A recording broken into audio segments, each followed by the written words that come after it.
Everybody, welcome back to the Human Nutrition and Lifestyle Podcast. Series 3 we're in now. I welcome you all back. We're onto the new YouTube channel, which is great. And this time we get to invite Dr. Sarah Zaldivar. Is that right, Sarah? So say that right? Good. Yeah, that's good. And Sarah is a nutrition professor at Miami-Dade College. So if you could tell us a little bit about that, Sarah, what that involves and how you got involved in that. Sure. So thank you so much first for having me. And yeah, I guess you came across my content because I'm mainly recommending the carnivore diet, which is very odd given that I'm a nutrition professor at Miami-Dade College. So it all started really around puberty, which is when I started struggling with my body image and weight struggles and all that kind of stuff. And through a series of rocky years during my teenage years, I eventually developed a passion for health and fitness, and that led me to becoming, a dietitian. So I did my bachelor's and my master's and became a licensed dietitian, all of those in nutrition and dietetics. And then I flew to Miami in 2012 and I completed my doctorate in exercise physiology and nutrition over there at the University of Miami. And then I started teaching for the University of Miami and Miami-Dade College. So right now I still teach for Miami-Dade College, but I'm really focused on content creation as a YouTuber first and foremost. And I guess you could say also on Instagram. Although I always say I don't have a strategy for it, but I post a ton on Instagram. I should probably stop saying that, it's YouTube first. It's both.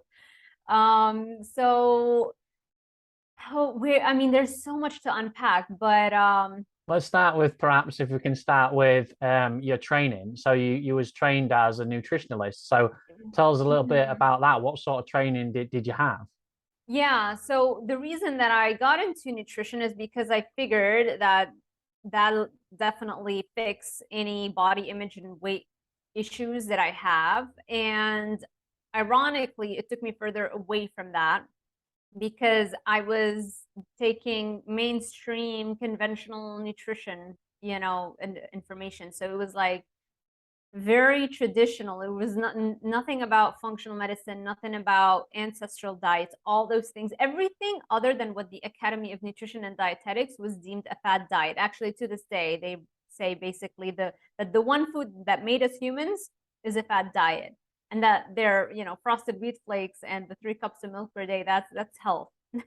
So So did you know and going through your training then, was you aware that they was perhaps training no, you some false I information or wasn't. training you different?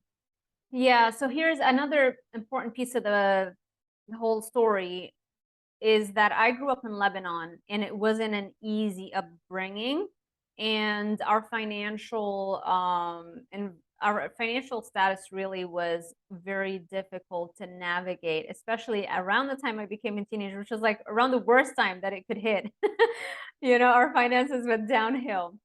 And so I was always in survival mode. And when I was doing bachelor's and my master's, it was just like just trying to survive. I wasn't, I was still trying to follow that, what I was being taught, and it wouldn't work, obviously, and it would just create even more cravings. And I would just blame myself for the discipline, or just, I'm not making it a priority like I should, right? And it wasn't until I left Lebanon and came to Miami and I started, having a better life here, became an American citizen, just, no longer living in survival mode. That is when I really was more aware as to everything that's going on, and just a lot more time on my hands to do even more research than what I generally did. Because even in Lebanon, I would still do a ton of research, like because I had acne also issues. That was the first reason why I started deviating from the mainstream, because I saw every dermatologist on the planet and they put me on every drug on the planet. I did Accutane twice, birth control pills, antibiotics, spironolactone for 2 years. I mean, everything, nothing worked. Accutane actually gave me cystic acne, which I never had before, for the first time in my life. So I went through all of the system, right? Both in getting educated in traditional academia and then in dealing with this health issue with and seeing dermatologists, right? Mainstream doctors. And I realized that nobody has any idea what they're talking about. And I had to take matters into my own hands. And so I started delving into the internet. And that was around the time when the internet wasn't, it was a thing, but it wasn't as populated as it is, nowadays. But I still would spend hours, doing the research and nerding out and buying books. And the first book that I bought was The Acne Cure by Dr. Lauren Cordain, which is he's like the grandfather of the modern paleo movement, right? And it worked. He was talking about paleo diets, and it actually cleared my skin. Not as much as carnivore because I was still doing carbs in that. Okay, so I'm sorry I'm rambling and I'm going all over the place. Well, hang on. Let's just go back a step a moment. Let's go back Yeah. because I want Okay. to know the specific moment that you was obviously being trained a certain way, the dietitian's way, every way that it's classically trained. But then you had the acne and perhaps you wanted to have a better body composition at the time. So you was following your own advice, your own training. It Yeah. wasn't working for you. So what was the specific point that you thought, right, I'm going to have to go away, do my own research, see if I can Yeah. get to the bottom of this? Because obviously, like you say, you was coming to a lot of dead ends with a lot of Yeah. people giving you pills or dietitians giving you the wrong advice. So what actually triggered you to think, right, I'm going to go away, do my own research and see if I can Yeah. put a nail in this So acne? doing my own research started first for the acne thing. I still didn't make the link between, the kind of like that paleo might actually be even better, for weight loss and ancestral diets.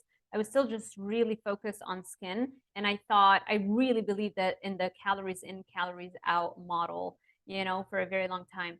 And so there wasn't like one time where it was like it all made sense. It was a series of events that eventually culminated in me telling people just eat meat.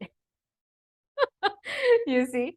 So after I came to Miami and finishing up my PhD, just having a more comfortable lifestyle, really applying the nutrition thing, like I was still going into the calories in, calories out, and I was actually preparing for a bodybuilding competition in the first couple of years here, which was like terrible timing. It was the same summer that I was gonna get married and do my qualification exams, where you get tested on like 4 years of graduate doctoral courses. It's just a really dumb decision to make, but I was doing it all at once, and I was counting my calories and I was working out 3 hours a day at the gym.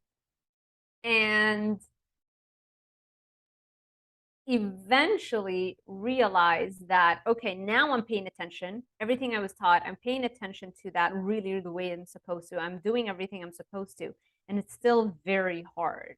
I'm still getting headaches. I still get sick, with the flu, which, by the way, ever since I cut out the carbs, I haven't had sickness, no flu in over 9 or 10 years now, which is insane to me, right? No more headaches ever since I cut out caffeine. It's another thing. So once I started paying attention, that's when I started realizing that this stuff doesn't work. And then what would happen is that I would go into a binge, I would crash and burn, just like buy all the crap and like be really miserable and just watch podcasts about, other people, like how they got over this thing. And so every time I would have like a downturn, if you want, my way of coping with it is first binge. And while I'm binging, I'm also buying books and reading documentaries and watching documentaries and watching podcasts and educating myself on that topic, because now I feel like something needs to change. Because if I keep doing what I've been doing, obviously it's not working. I need to find some new thing to add to what I'm doing, to build to it or change what I'm doing. And so it really was a series of years where I slowly but surely came across the keto diet, and I got convinced in that, and the brain fog, the way, like, I feel a lot of people experience that the first week on a keto diet, and then all of a sudden it's like the brain fog lifts and you're like, is that how everybody is all the time? And I just didn't know it. And so from keto, I would still have keto binges, and then I read the book The Plant Paradox by Dr. Stephen Gundry, where he talks about how plants have self-defense chemicals, which in decades of academia, both working in academia and teaching for them. And I mean, I never came across this research. And apparently, there's a whole body of research because that book is very well referenced. I mean, it's insane how many scientific articles are on this topic. And so from there, then you obviously I would still have like stumbles and I would binge or I would, just go off the rails.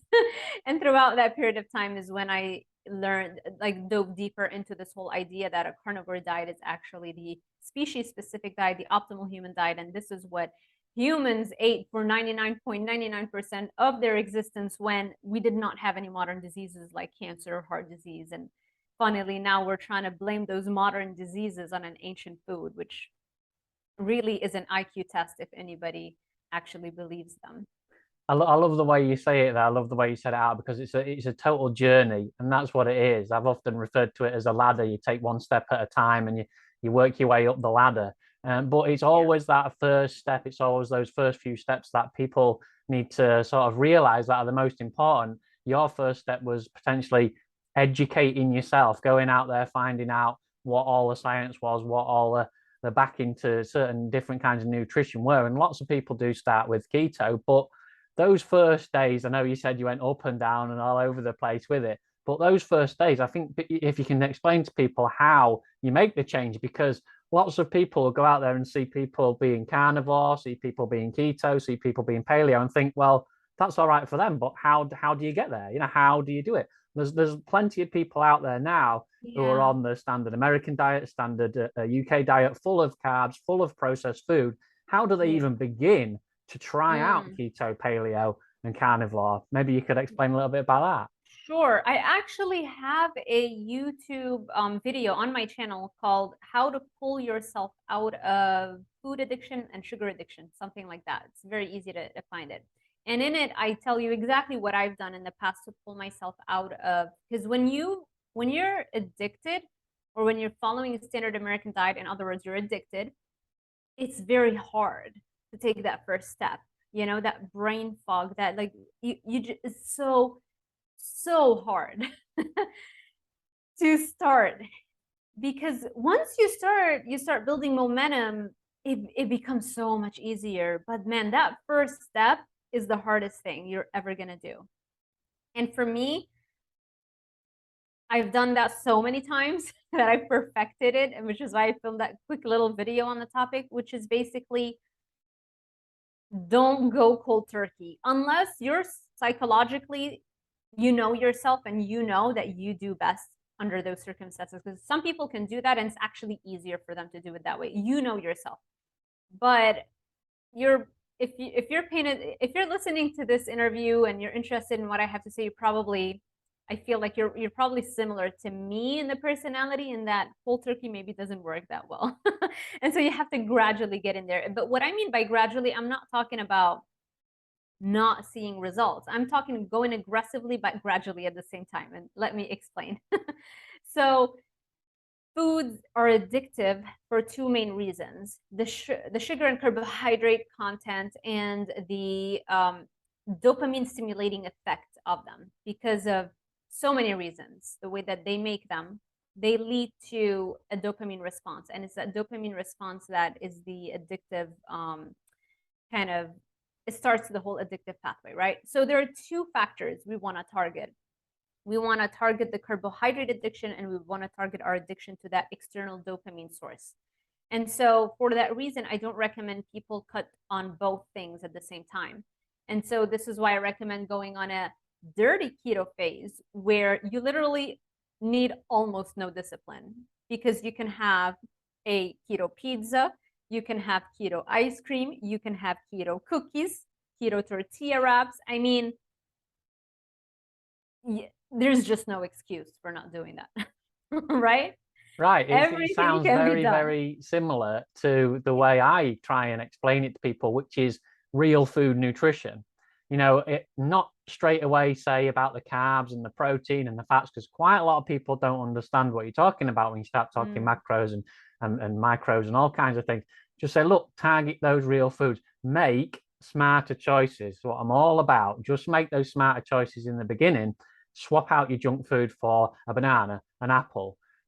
It's a smarter choice in the right direction, and then you might feel something different. And like yourself, aim for even better nutrition, even better nutrient density with meat, or into paleo Yeah. and dairy and things like that. Yeah. So that's great. I love the way you Exactly. put it. Thank you. Yeah, it's that momentum. It's all about the momentum. That's what it is. And when you set a goal and you accomplish that goal, you get a burst of dopamine. And that burst of dopamine is motivation. You literally create motivation. If you're going to just wait around for a lightning strike to hit you so that you all of a sudden have this life-changing aha moment and you get motivated, it almost never happens for 99.999% of people throughout their lifetime. So you're almost guaranteed that that's never going to happen to you.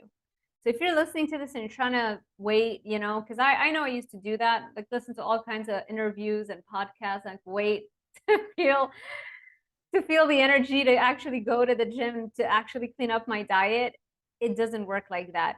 Don't wait. No one is coming to save you. And I'm going to say that again. No one is coming to save you. You're going to have to set a goal that's so realistic that you absolutely are going to accomplish it. And then once you accomplish it, that's how you create that motivation, right? Motivation is the result of taking action, not the cause. And so, where was I? Yeah, let's go back it again to your personal journey. And you said like Oh, we've just said about going into yeah. keto and that to start off with, and making those smarter choices to Mm, start off with. After exactly. that, maybe you thought, is this working for me? Is this not working for me? And then really refining it into what you want to really be aiming for, your goal. Yeah, exactly. So do that gradual transition, and then you clean up the diet. So, when people hear dirty keto, it's like, oh my God, but it still has plant foods and you recommend a carnivore diet. It's like, you don't understand. It's like they have a 100% guaranteed chance of failure if I tell them just to go on a carnivore diet right now. They're just, Right. it's not gonna happen. So I need to transition them. And when you do the dirty keto, your body detoxes that dependency on sugars and carbs and enters that fat burning state, which in and of itself gives you energy and prevents energy crashes because your blood sugar is more stable as opposed to riding that roller coaster all day long. And then, okay, now we clean up the diet even more, and now we start increasing just meats and minimizing any kind of plant foods, and then you achieve eventually that species specific diet, that carnivore diet, and now that you're doing it. So that's what I would recommend. That's what I have done. And I wouldn't necessarily tell people, try a paleo phase first, kind of like what I really did. I did a paleo, right? And then I did keto, and then eventually I did carnivore. I feel like the only reason I had to go through all of those steps is because nobody was talking about carnivore. Joe Rogan wasn't doing those podcasts back when I was doing paleo and keto. We didn't know. There were obviously some people who were doing it, but it was like so minimal. It wasn't into the mainstream conversation. So that's why it never occurred to me that plants at any point in time could potentially have something negative or detrimental to us. So, for people now, I'm like jealous. I wish I had this information when I was 18 or 17. I mean, I would have avoided decades of just putting food in my body that had no business going in there, and damaging my body that way. That's right. It's like you say that the more you get into it, the more you start to research things, and then you find out the plants have the phytotoxins and all the different chemicals to protect themselves. It makes sense. The plants don't want to be eaten, so they have to have something to protect themselves. The animals have claws and teeth. Plants have chemicals. So that's the way to think about it. And ancestrally, I'm pleased you said about ancestrally, because the further you look back into our evolution as humans, the more you can see that they prized meat, and they prized organ meats, and they prized all the nutrient dense foods that they could get from animals. Sure, they ate some plants, but perhaps that was more of a survival thing than a thriving type of thing. And there is Yeah. humans nowadays who will opt for vegan diets, vegetarian diets. And the way I see it is, at least they're looking into the nutrition, and perhaps they're on that journey. Perhaps they're starting off Yeah. that journey into thinking, how can I clean up my nutrition? How can I do it best? And then eventually they may find the information we've found to say, where are the nutrient dense foods? Where can I get more of the bioavailable nutrients Yeah. and vitamins from? So when was Yeah. the step, when was the time that you found out about, let's talk about bioavailability and nutrient density? What triggered you onto all Yeah. that? Yeah. So right after you realize that plants have toxins in them, and I started noticing their effects, because in the past I didn't notice them because it was never a thought that was in my mind. So if I woke up and my neck is sore, I never gave it another thought that, oh, it's because of the salad that I've been eating. I just thought, yeah, I just slept funny. It's funny how I don't sleep funny anymore ever, right? And I don't get sore necks anymore. And aches and pains, joint pain and things like that. Like, now I pay attention to those things, and now I realize that that it was the plant foods all throughout that period of time. And so that was the first major thing that led me to cutting out the veggies. So once I cut out the veggies, it's, you want to know, it's like, okay, well, what about nutrition? Or you're like, what about vitamin C? What about the fiber? It just comes as a like natural curiosity after you're intrigued by that topic. Something grabs your attention, and now you want to implement it, but you're also scared because, I mean, I've been brainwashed, right, in traditional academia about how important it is to have my 10 servings of fruits and vegetables every day. And it's probably, for me, it's been like so much harder than anybody else coming across this information, because I am a trained dietitian in like mainstream traditional academia. It's like I'm as I'm as conservative in my education as they can get. Like I got the whole thing, right? And so that brainwashing is hard to break out of, and to all of a sudden realize that it's all been very heavily cherry picked. It's you get to a point where it's like you're so angry and frustrated how you were manipulated, and everybody was manipulated, right? Because it's the food companies that are in bed with the Academy of Nutrition and Dietetics, who takes all this money from the food companies because they have a ton of money, and that gives the Academy of Nutrition and Dietetics lobbying power to influence the politicians, because now they can force, in a way, like, by grants and, by giving them campaign money and stuff, they can have now politicians that are going to write into law bills that would give the academy more power, so that they get to say who gets to be a licensed dietitian, and they get to say what is a healthy diet and what is a fad diet. you know Yeah, and it so doesn't take you it's much a corrupt research game. to Huh? find out. It doesn't take you much research to find out that it Yeah, all leads back to money. And there's it's all yeah, about the money. that's right, Exactly. that's right. So do Exactly. you teach then still what you've been taught to your students, or do you put a spin on it Well, and so say, I give them the basics. Here's what happens. I give them the basics, and some basics are basics. I can't, it's like, just, okay, carbs are broken down into simple sugars, and you've got the, complex carbohydrates, and, fiber is complex, and, starch is complex, and blah, blah, blah. Like the basic chemistry, fine. That's all filmed already. I've already filmed those slides, and they just go over them over the weekend. And then when we actually meet, we're doing Q&A and discussion. And so it's all about why that's wrong, basically. And they ask me all kinds of questions, like, what do you eat? And what do you think is a healthy diet? And I'm telling them everything. And of course, I try not to shock them from day one. I soften the blow. But yeah, I mean, I've had students reverse, psoriasis. I've had students reverse all kinds of conditions, eczema. They drop weight. I had a student who dropped like 150 pounds.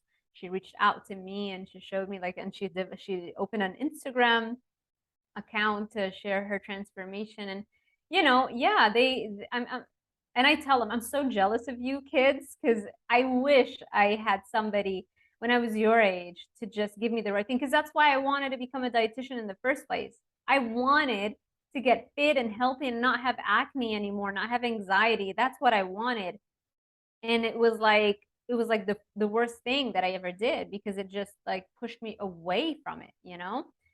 So It's so refreshing to hear, though, that you do actually tell your students and you are able to convey to them everything that you've yeah. learned, everything that you found out. Because I've spoke to dietitians before who have said Yeah. that they're not allowed to say that if they were found that they were teaching that in their college Yeah. or their school, then they would probably be kicked out Yeah. or be told not to Yeah, they do it. would So probably kick me out. Maybe they don't know yet because it's like online teaching. But I'm a content creator first. I the money that I what they pay you literally $50 an hour to be an adjunct professor. It's like, give me a break, but I keep it as an extra income stream. And it's just and it feels so good to like teach this stuff to students that otherwise they would have gone down the same road that I did.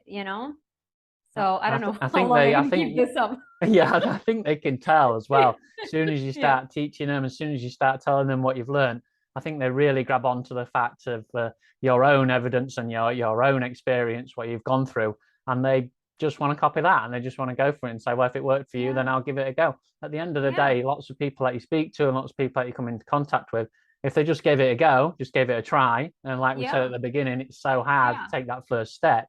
But if you do Yeah. that, if you really want your goal, whatever it be, body composition, athletic goal, whatever it is, if you really want to achieve it, then you have to make that first step.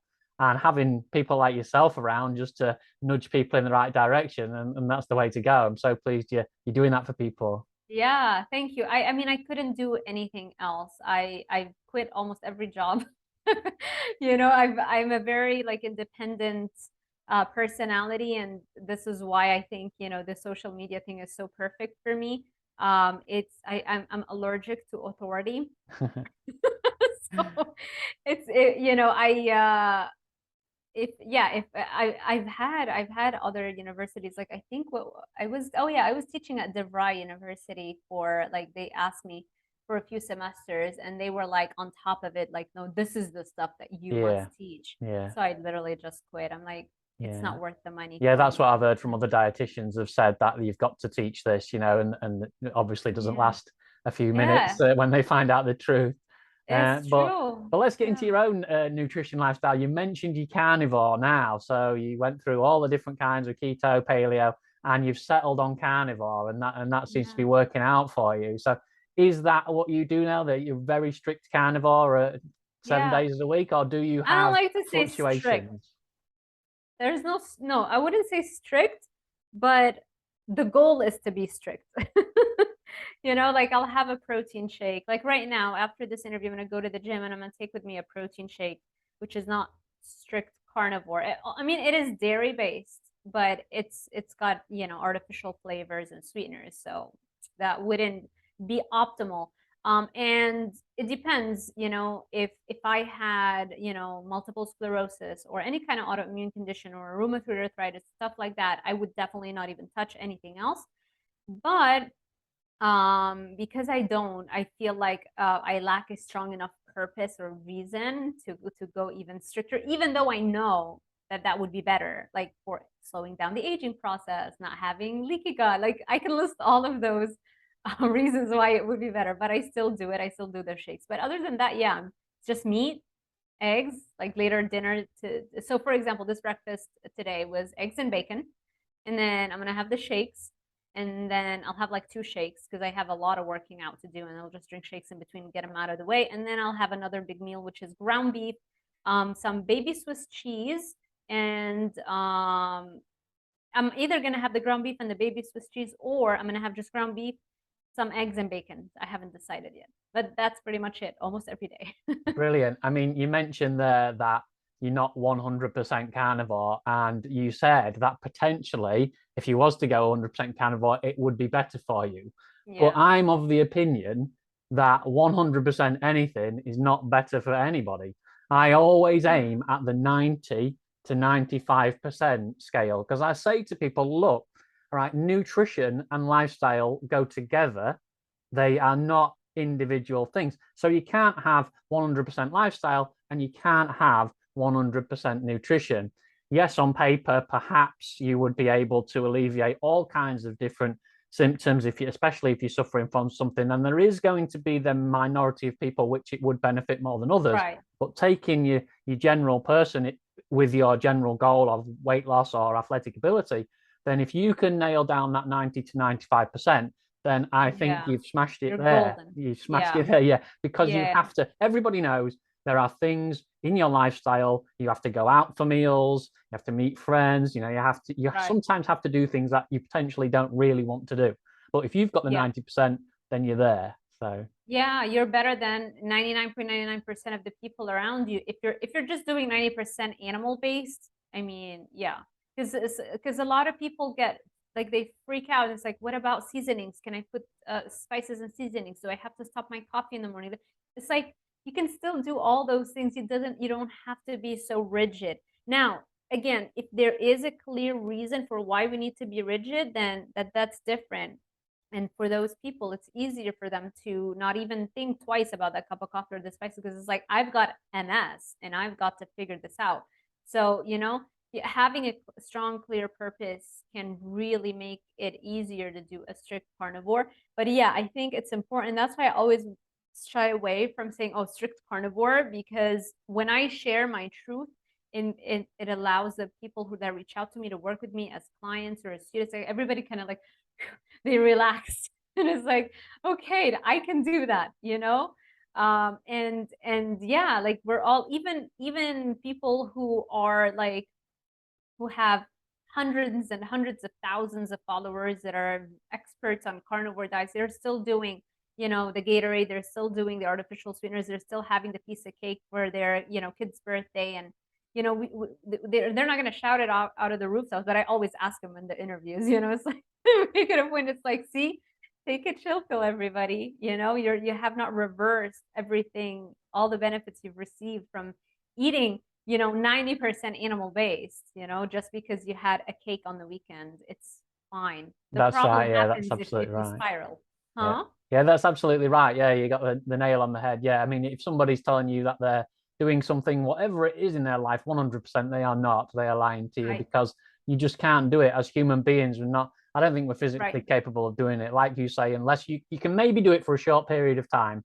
And Right. we run what we do at Human Nutrition Lifestyle is we run particular reset programs, which we can do over the space of 4 weeks, 6 weeks, eight Yeah. weeks sometimes, just to help people in that period of time. But you cannot keep that going for a certain amount of time. That's why I call it nutrition and lifestyle, because it has to Yeah. be both. You have to give a bit of both. It's the same with, I'd like to get your opinion on the grass-fed and organic type of thing, because that's really seems to be taking off at the moment. And everybody's like, well, don't eat meat if it's not grass-fed. Don't have this if it's not No, organic. no, no. And Just eat any meat. I don't even get the organic. I don't even get the grass fed. I just eat the Walmart meat with this. It's fine. You know, I'm doing great. I don't have soreness. Da, da, da, So now, sure, of course, if you get grass fed, of course it's gonna be better. If you get it organic, of course it's gonna be better. But for the amount of extra money that you would have to pay and for the headache to source that, I wouldn't want that to be a deterrent for anybody.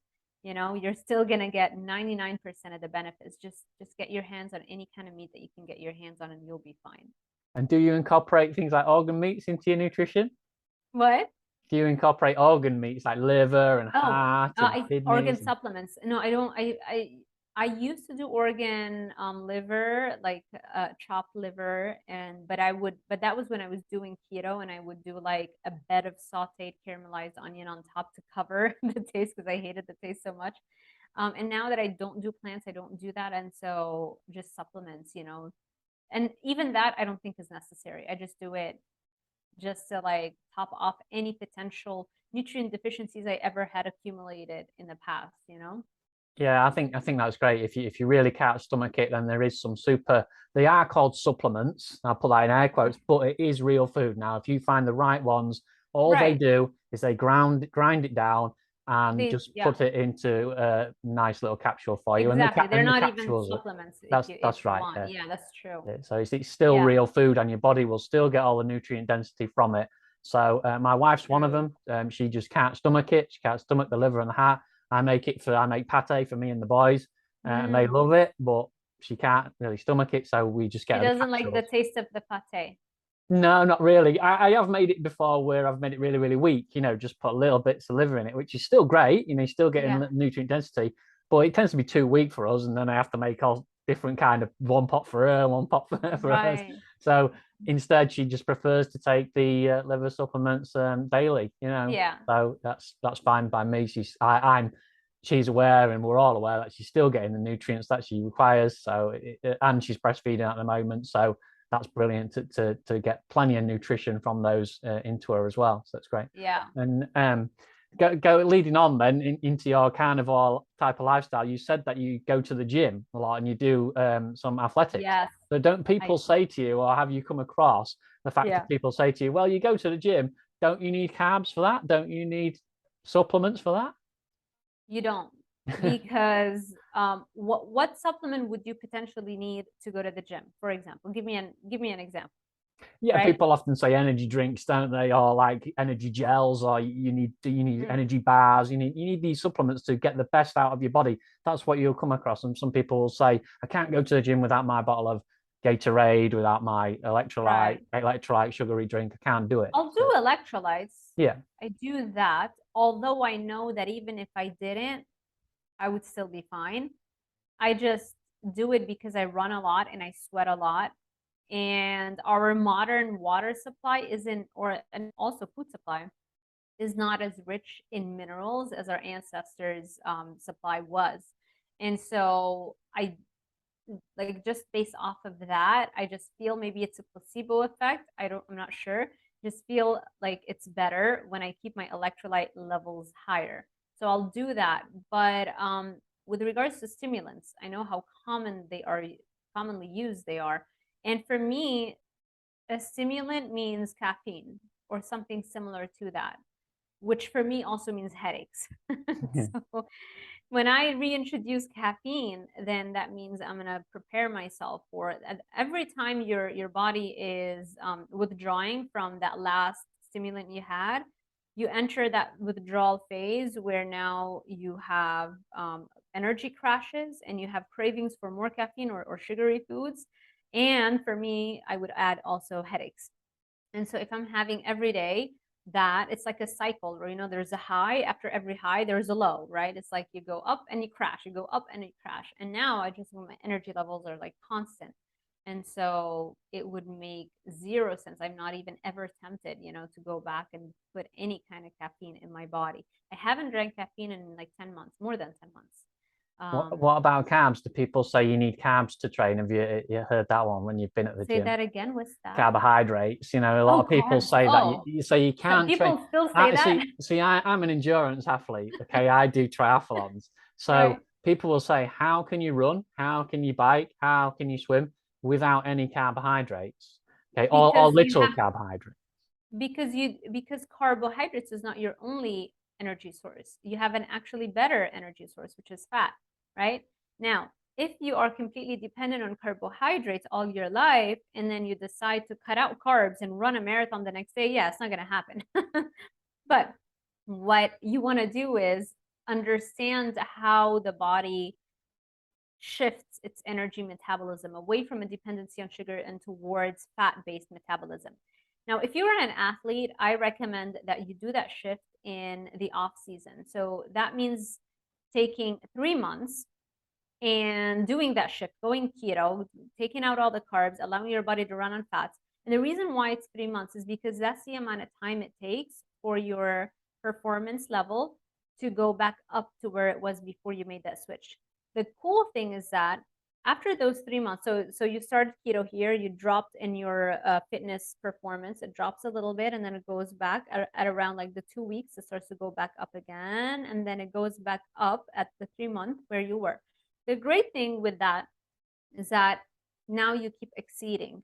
After the 3 months, if you're still in keto, now your performance starts going up versus the other sugar dependent peers of yours where they're still there, right? But you now can last for miles and miles and just hours upon hours without having to stop and replenish your glycogen stores, because in a ketogenic state, or when you are running on fat as your main energy source, your glycogen stores are not tapped into. They're like fully preserved. There are studies that are done by the pioneers, Dr. Stephen Finney and Dr. Jeff Volek. I would highly urge you to check out the content that they put out and the studies they've done, where they've looked at athletes that have been keto adapted, meaning they've done through that adaptation process, and they measure their glycogen stores in the liver before and after an endurance event, and the glycogen stores are still there. They didn't use them up. They're still there, just like their sugary dependent peers. And so there are actually a lot of athletes that are using a fat-based metabolism to gain a competitive edge over the competition. And that's what I would recommend that you do, because why would you want to eat the carbohydrates to give you, it's like a steroid, right? It gives you a short-term boost, but then you crash because you can only store only around like 2,000, maybe a little bit more if you're carb loading, calories worth of glycogen. But when you're fat adapted, you can access up to 77,000 calories of stored energy, even in a lean frame. That's the amount of fat that you can tap into. So you can go on forever without having to stop, right? You don't have crashes. Yeah, that's exactly, you've just basically described what we find in our practice, and that's it. It's just the main thing there in all that you describe is actually getting the athlete to dacker off, to slow down, to stop the training whilst they're adapting, because you know that whilst you're going through the keto process or whilst you're lowering your carbs, it is a stress on the body. It's an acute stress. And if then you try and put the exercise with it on top, it's another acute stress. So you're just putting too much stress on the body and you will fail. So like you say, you've got to dedicate the time, and the off season is a really good time. You've got to dedicate the time to change your metabolism, to make sure that you can operate in a different way. And I'll touch on the glycogen, what you said as well. It's not the fact that, I don't believe anyway, it's not the fact that you don't touch your glycogen stores. It's the fact that your body always operates on a mixture of different kinds of fuels. It's never just burning fat or just burning sugars. It's always burning one or the other. And what happens when you become fat adapted is you then rely on that fat a lot more. And yes, you do burn a little bit of glycogen, but you've got so much more in reserve. So you can then pull on it when you need to. If you need a high intensity sprint, or if you need to up the pace a little bit, you know you've got that extra little bit in reserve. And I think a lot of people need to understand that when they first come into it as athletes, you're going to have that dip.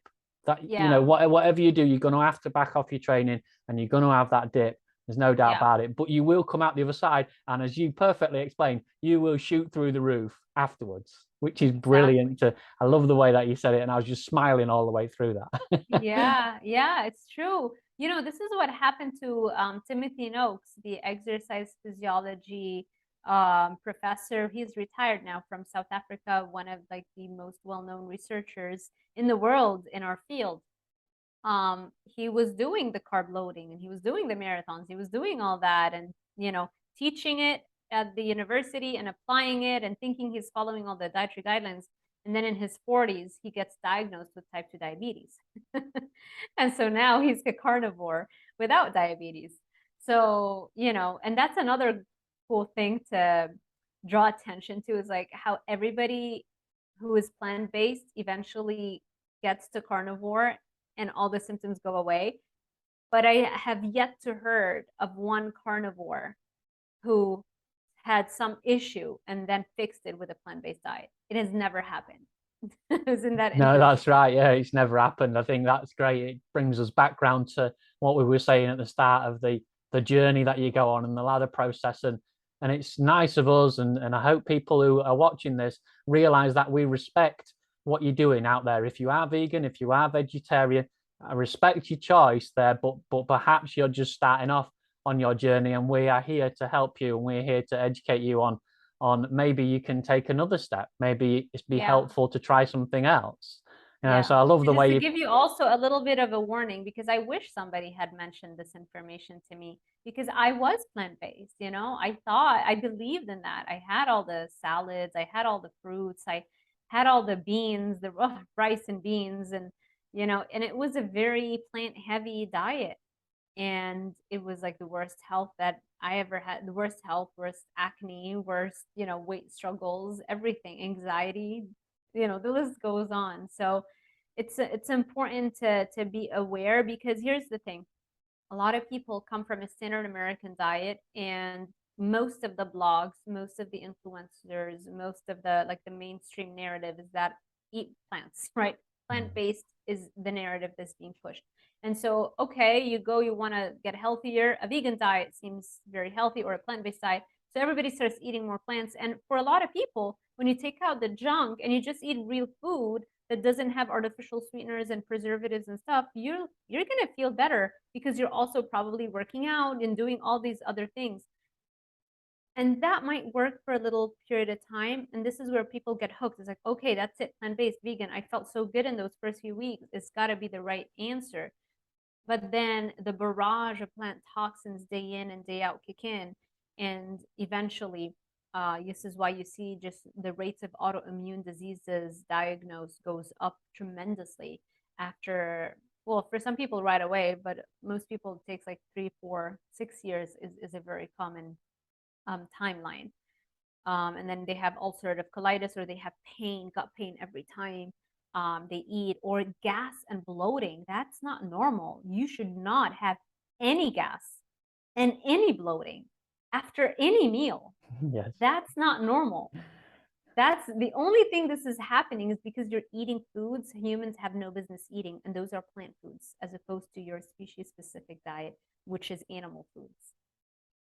Yeah, brilliant. Absolutely brilliant. I love the way you put it. And I don't want to take up too much of your time. So I'll ask you there to perhaps share with people where they can follow you and follow along with your YouTube channel and follow you on Instagram, things like that. Sure. So it's very easy to find me. You're putting that video up, right? Yeah, yeah, Or is it sure. Yeah, just oh, okay. put it So up. Yeah. you can see my name. Yeah. So it's Dr. Sarah Zaldivar with an H. It's very easy to find me anywhere, YouTube, Instagram. Instagram is at Dr. with an H Zaldivar. I have all the other ones, like the LinkedIn, the Twitter, Pinterest, but I've neglected them a lot. But they're there. But mainly it's YouTube and Instagram and Facebook also that gets updated every day. And I have my website, drsarahzaldivar.com. That's where you'll find like for coaching packages and stuff like that. Yeah, so it's fairly easy to find me. So like you say, anybody who's curious or anybody who wants to learn a little bit more, then go check you out, go find you. It's been great to talk to you today, Sarah. Thank you very much. Likewise, Matthew. Thank you so much. This has been very pleasant.